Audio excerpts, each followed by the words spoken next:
Welcome to Godsplaining, Contemplative Preachers, Contemporary Age. Each week, join the Dominican friars as they consider all things Catholic. Welcome back to Godsplaining. It's good to have you.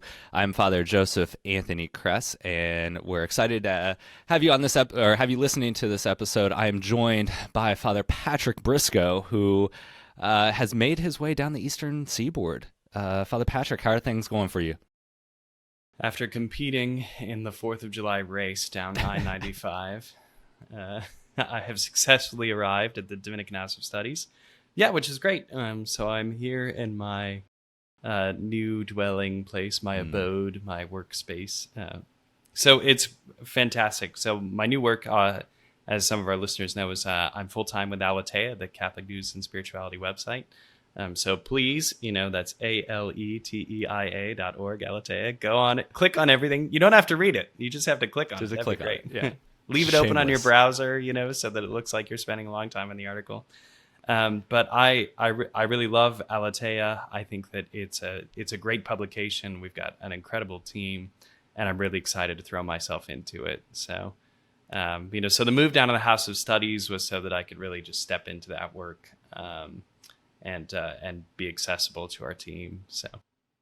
No, it's great. I'm super excited for the work that you're doing, for the great work that Aleteia is doing. But we also have great work here on Godsplaining, the podcast. But back to you, Father Joseph Anthony. Let's talk about you. No, my life ain't that exciting. But let's dive into our topic today. And this is something that I brought up and that continues to come up. And I know that we all see it in different areas of our priesthood as we engage with the people of God. And it's the topic of scrupulosity within the spiritual life, and specifically within our life as Catholics. We see it all the time in the confessional. And I think that's something that over my 5 years of priesthood that I heard people talk about, and I knew was going to come up in the confessional a lot, or in pastoral meetings and things like that.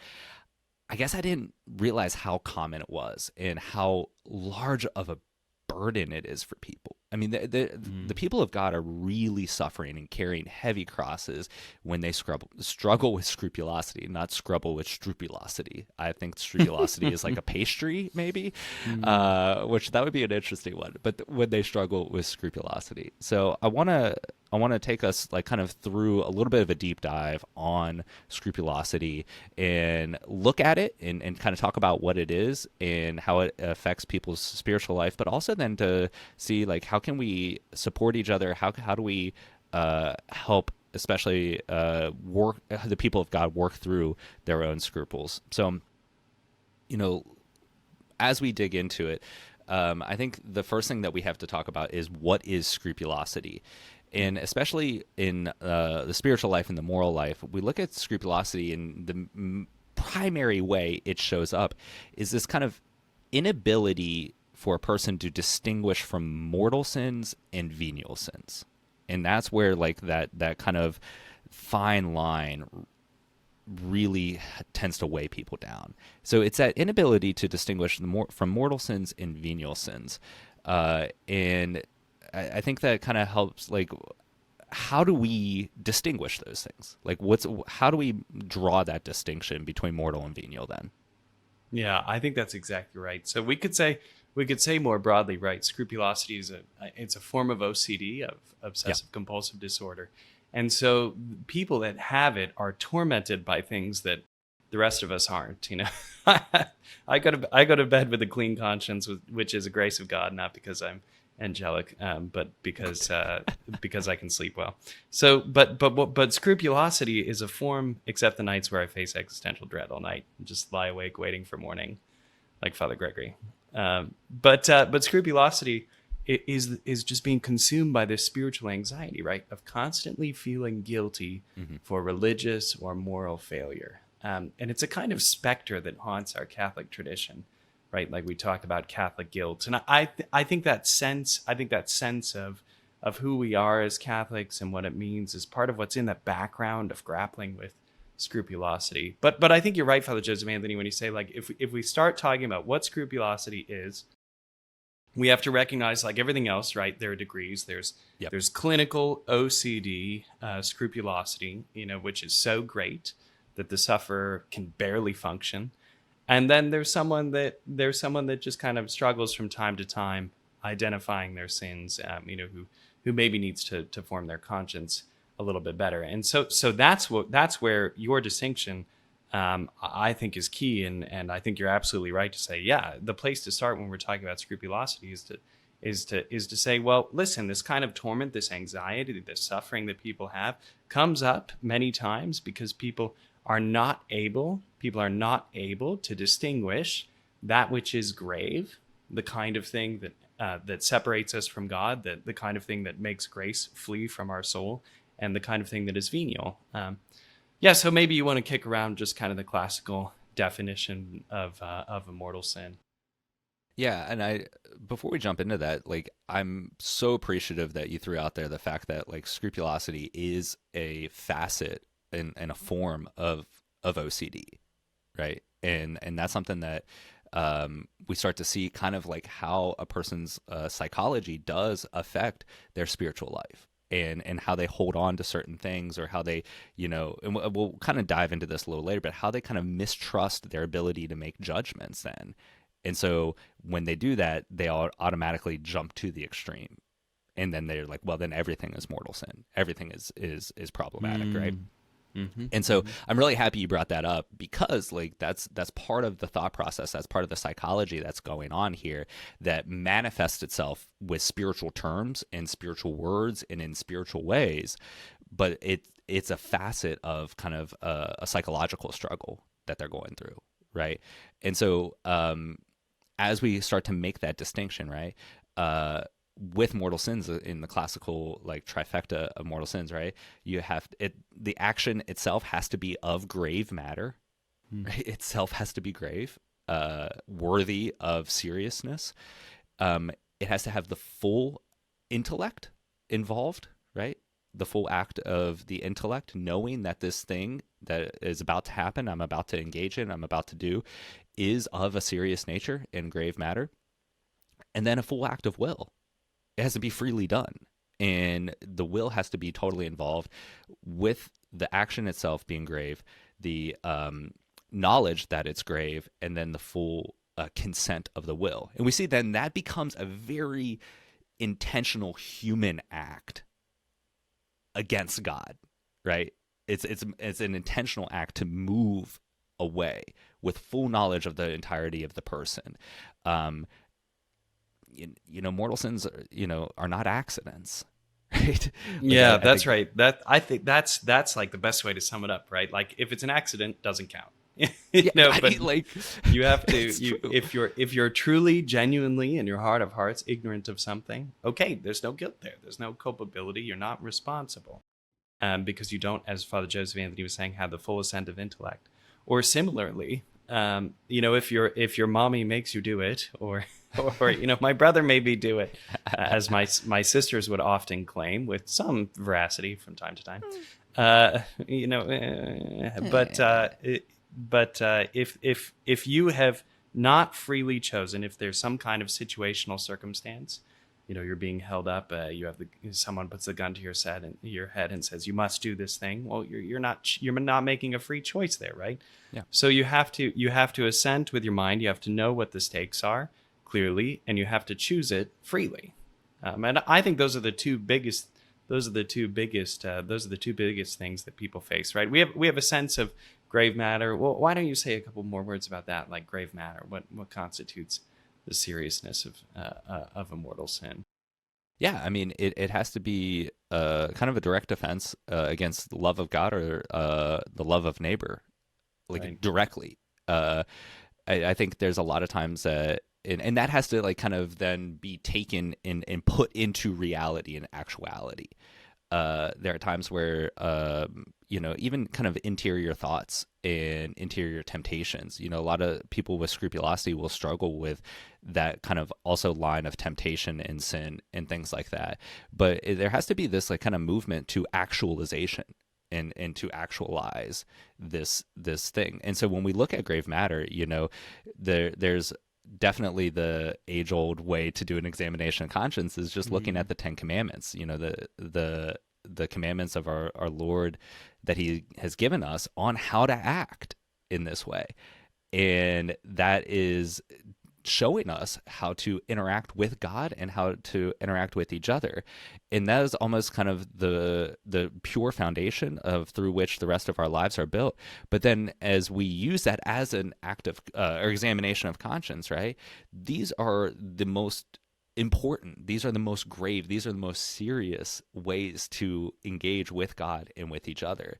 And so when we look at those things, we have to say, like, is this a direct offense to one of these commandments, where the full act of will and the full act of the intellect is engaged in specifically rejecting this way of loving God and loving neighbor. Right. So that's the first. I think that's the first key distinction, right? Is a sin mortal or venial? Is a sin grave, or is it of a lesser nature? And I think the second thing that you pointed to, Joseph Anthony, when we were chatting about this topic, is that we have to be able to distinguish what's real, things as they really are, and what we're responding to in our emotional life, right? So distinguishing the situation as it is. And then separating how we feel about it from that. So can you say a few words about that? Yeah, I mean, whenever these kind of questions come up, especially in the confessional, I do kind of as quick of a catechesis on what sin is as I can. And we talk about that sin is in the will, right?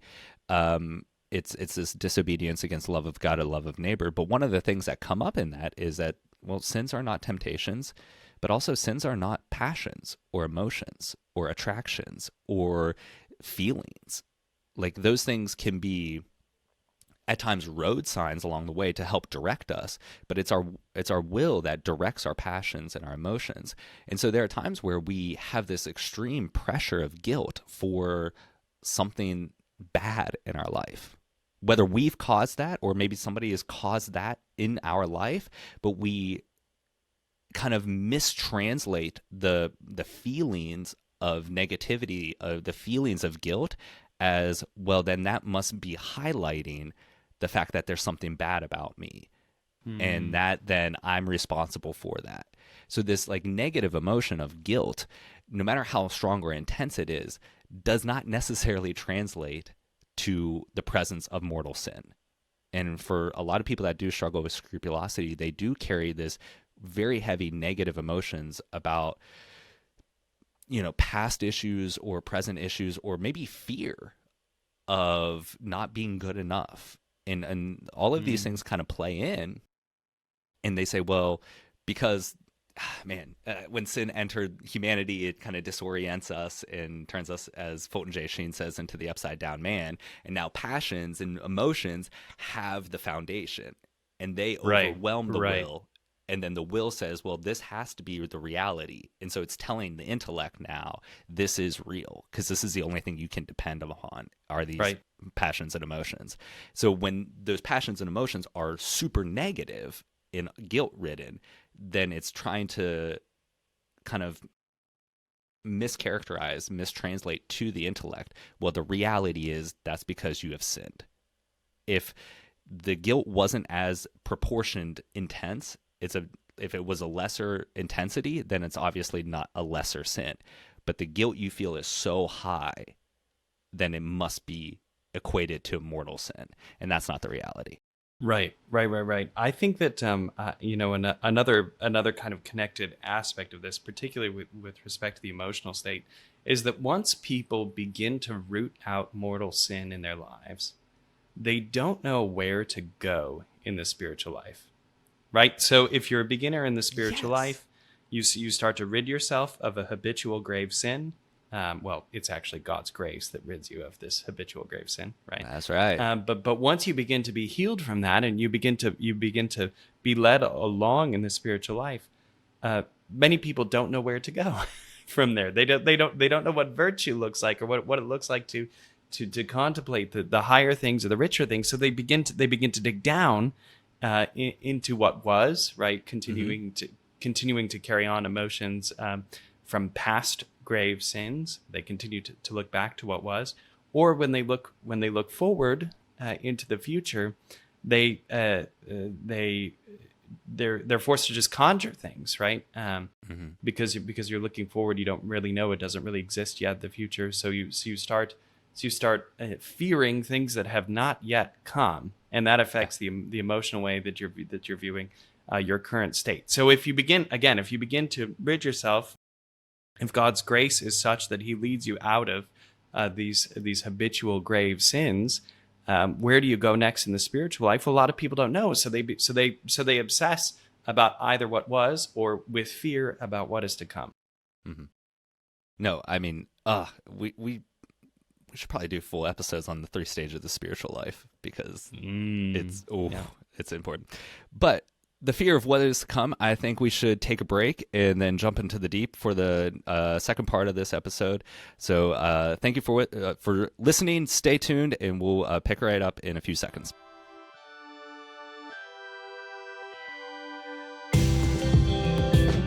You are listening to Godsplaining.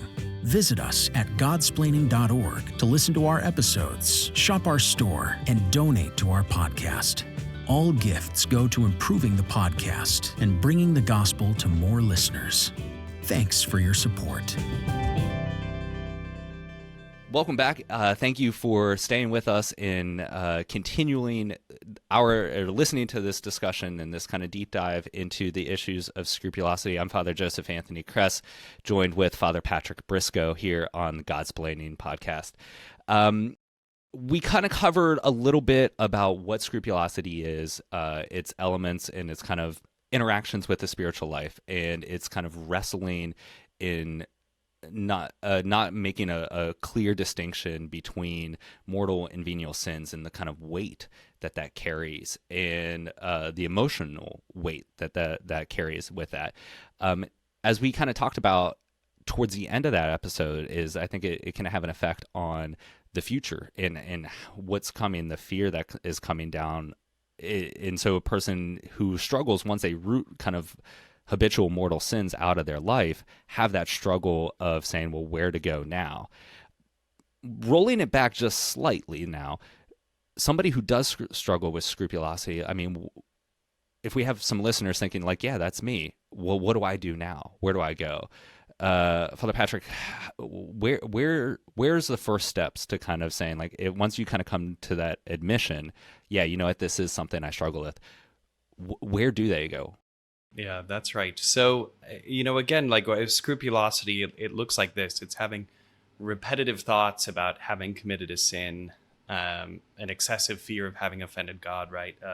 You start thinking, mulling over again and again the possibility even that you've committed a blasphemy, or that you've somehow not shown proper devotion to God, or that you're afraid of damnation, being afraid that you yourself are going to be cast out, right? So this is kind of what it looks like, and the key thing, and this is kind of a catch-22 for a scrupulous person, is to find a suitable confessor, a confessor who understands where they're at, right? So one of the things that Father Joseph Anthony points out well is that part of the great crisis, the darkness of scrupulosity, is that it causes such an intense distrust of self that it's very difficult to rely on, that it becomes very difficult to rely on anyone.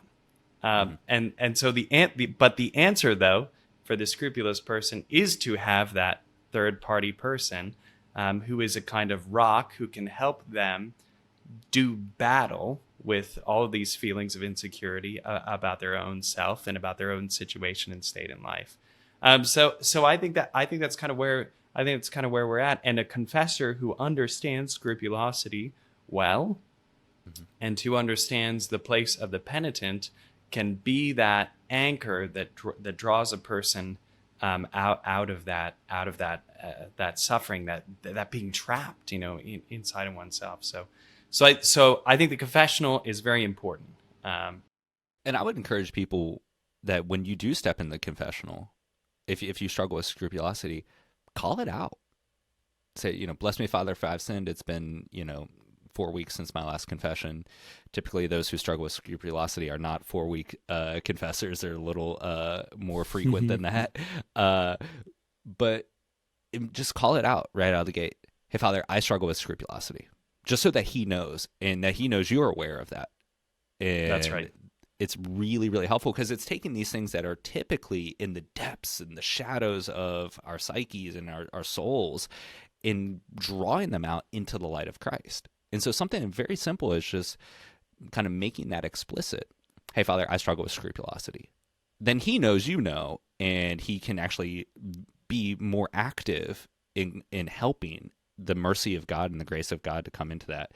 The other thing that we touched on a little earlier that I would encourage is finding a very good, strong counselor who is experienced and great with dealing with OCD. Because as we talked about earlier, scrupulosity is a facet of OCD. And there are times where issues come up in the confessional that have a spiritual and moral element to them, but there's also a very human element to them. And so putting the entirety of the weight of this problem, this issue, only in the confessional is kind of overworking it. There has to be this proper addressing of the humanity here. And so finding a good counselor to help, and those two can run parallel. A good confessor Right. and a good counselor can run parallel, and that's when true freedom is able to be attained. Right. A priest in the confessional acts with spiritual authority. And that's the heart of what the sacrament of confession is, that in the name of Jesus Christ, the priest, with the authority of the church, forgives sins, remits guilt. And that's both guilt that's due to the effects of sin, and opens the pathway for the removal of guilt, which is a feeling, for healing in the heart to happen, right? So Aquinas says that of course, that sin has real effects. And he says particularly about mortal sin that there are two things going on. That there is a turning from the immutable good, that's God, Right. and a turning toward mutable good, towards lesser things. And so we have this kind of twin effect that we're turning away from God and toward lesser things. And part of the healing from that is twofold, that we would be remitted both the real effects of having turned from God and the kind of lingering pains in trying to substitute the infinite for the finite in our heart. So there's two levels here that are going on, and I think both of those are really key to understand. The confession remits culpability for sin, particularly in the possibility to do penance to make up for the wrong that was done, and then promises the possibility of this deeper spiritual healing of heart. Often when people who struggle with scrupulosity are in the confessional, they need that kind of third-party voice because they distrust themselves so much. There's such chaos in their own decision-making abilities that they need to hear somebody else tell them, okay, that's a sin, that's not a sin. And this is appropriate, that's inappropriate. And your penance is, simple, or, 1 Hour Father, or whatever it may be. But it's that ability to kind of give the authority and turn to another person who has the authority to make that decision because they don't trust their own decision-making abilities, right? Right. And at times, the scrupulosity can be so bad that they really don't trust anybody. It's like, how do they know? And the only way I can know is if I have that emotional feeling of not having guilt. And so I want to keep repeating these prayers until I do it right. I want to keep repeating this penance until I get it right. And it's just that opportunity to have the priest say, like, no, you do this once and it's done. And it can be helpful. It's hard a lot of times for people who struggle with scrupulosity because there's often control issues involved. And to have them kind of pray certain types of surrender prayers, right? Because they have this, like, if I didn't bring absolutely everything that I was aware of to this confession, it's not valid. And to get them into the habit of saying, I'm going to do my best, and then I surrender everything else to the Lord. Right. And helping them, that slowly releases and starts to emphasize the mercy of God can supply for where they cannot. And it starts to allow them to slowly loosen up and release control to the one who ultimately does have control, and that's God himself. Yeah, similarly, I would just like to offer these 3 points of consolation from Right. St. Francis de Sales, such a master of the spiritual life. But I think these are key, right? So anyone who may be struggling with scrupulosity, my hope is that you would be able to embrace these, and they would offer you some liberation. So the first point from Francis de Sales, as we've been talking about, it speaks to that need for control, right? An obedient soul has never been lost, says Francis de Sales. And this is the part where if you're struggling with assessing whether something or not is sinful, or beginning to fight in a serious way scrupulosity, where that element of surrender to the confessor is really important. An obedient soul has never been lost, because it's not on you at that point. It's on him. The confessor will have to account to God for the things that he said in the counsel he's given, but you won't have to. you, for having been obedient, are exercising virtue and are meriting through the grace of Christ in an extraordinary way. So an obedient soul has never been lost. The second is we ought to rest satisfied with knowing from our spiritual Father that we are going on well without seeking personal knowledge of it. So what does this mean? This means, very simply, when you're a distressed seminarian, just to speak hypothetically here, and you're in confession, and your wise old Dominican father, hypothetically confessor, says to you, don't worry about it.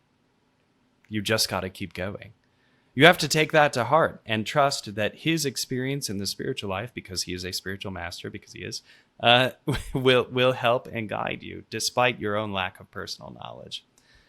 Okay, and the third point of consolation from Francis de Sales, for those who are struggling with scrupulosity, is that the best thing is to walk on blindly through all the darkness and perplexity under the providence of God.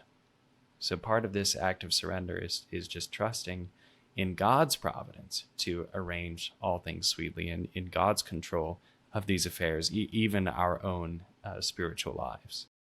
Do that. I mean, that's so hard for any of us, whether we're struggling with scrupulosity or not. And I would just encourage people, like, making those small acts of trust. Jesus, I trust in you, thousands of times a day. Every time that it's like, yeah, I'm going to continue to walk, trusting in the Lord because of the providence, because I know that he loves me and he cares for me.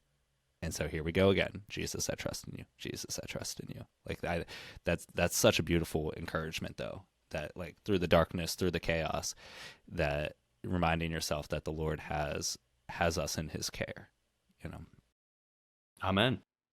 Well, with that, just know that all of our listeners and viewers, you're constantly in our prayers, and we thank you for joining us for this episode.